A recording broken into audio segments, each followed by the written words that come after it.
Mary Magdalene lived in her princely house,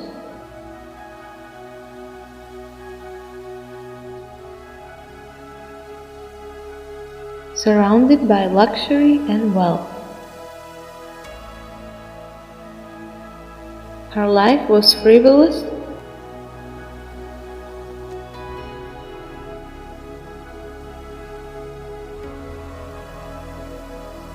and treading crooked paths.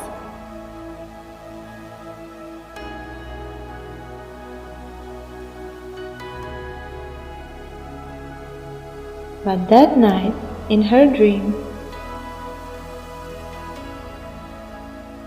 a majestic man, nimbusted with light, showed her something indefinable.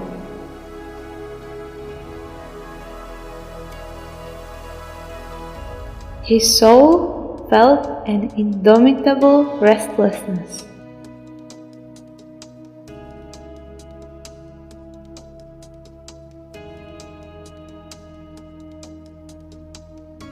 One day, leaning over the windowsill of her mansion, she heard two maids talking to a man who was passing by.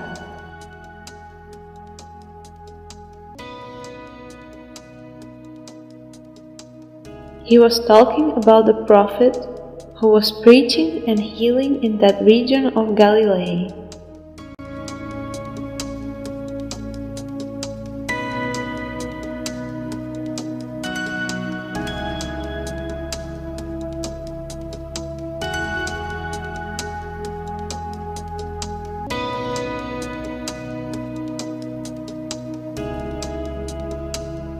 Mary Magdalene quickly descends the steps of her palace and goes to meet the stranger. Nair told her about the man's deeds. She was now swept away by memories of her dreams. Mary Magdalene, cheerful, went to the village of Capernaum, a blessed place between the mountains of Galilee and Lake Tiberias, to hear Jesus. Capernaum was full of people who flocked to the streets, following in the footsteps and seeking the miraculous blessings. She, with the help of Nair, had learned that the Master was staying in the house of Simon Bar Jonas, the Apostle Peter, near the lake.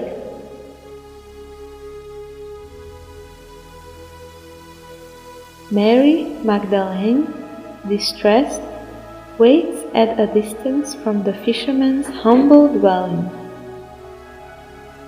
Suddenly, a figure came towards the portal. Magdalena's heart raced.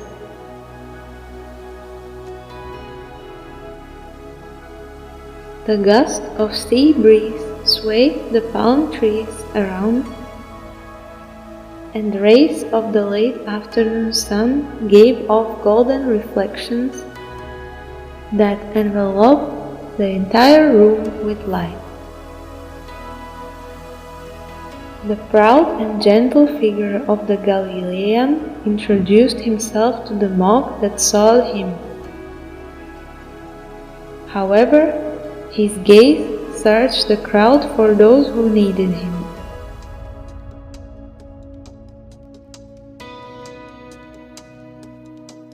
He fixed himself briefly on Mary Magdalene.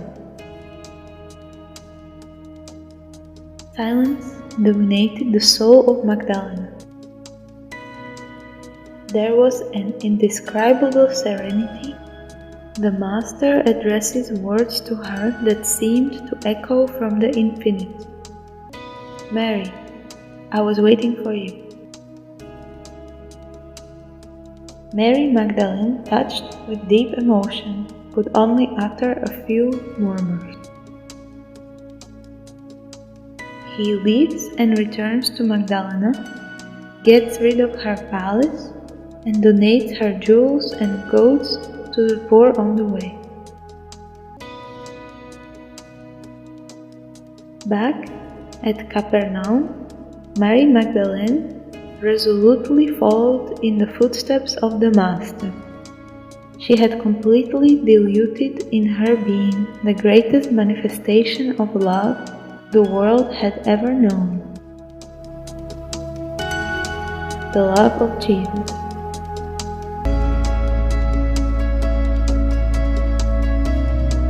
Mary Magdalene anointed the Master's feet with scented balms of affection under the accusing eyes of many who thought the sinner was not worthy to approach Jesus.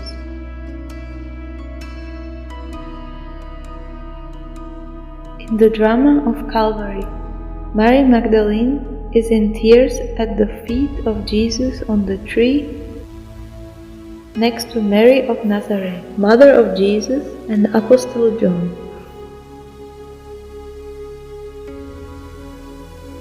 Further, humble and alone, without resources to live, she works for her own maintenance. One day a group of lepers came to Dalmanuta, where Mary Magdalene was staying.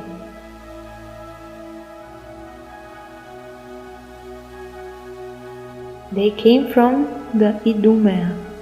Those unhappy beings, tired and sad, were in supreme abandonment. They asked about Jesus, but all the doors were closed to them. Mary Magdalene went to them and taught them the Master's teachings, filling their hearts with highlight. However, they were immediately expelled from that location. Mary Magdalene set out for Jerusalem in the company of suffering men. The whole group spent the night in the open, but it was felt that the joys of the kingdom of God now overwhelmed them.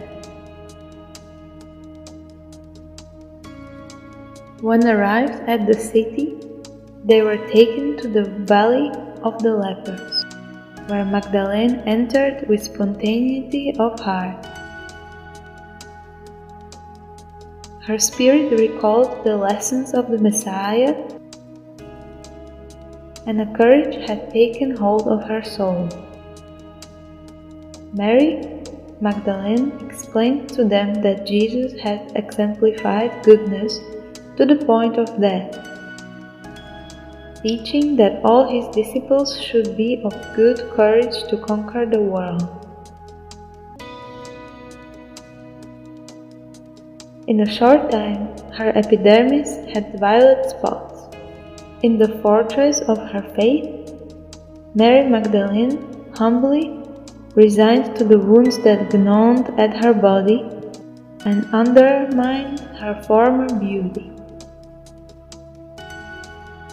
She was glad to recognize that her spirit had no cause for regret.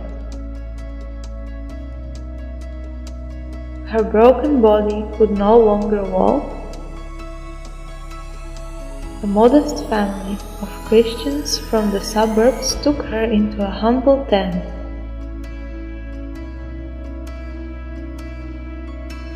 One night, her body was hit with deep pain.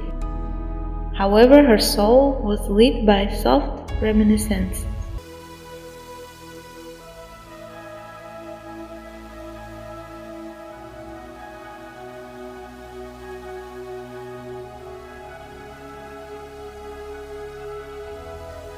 In a given moment, her chest was no longer panting.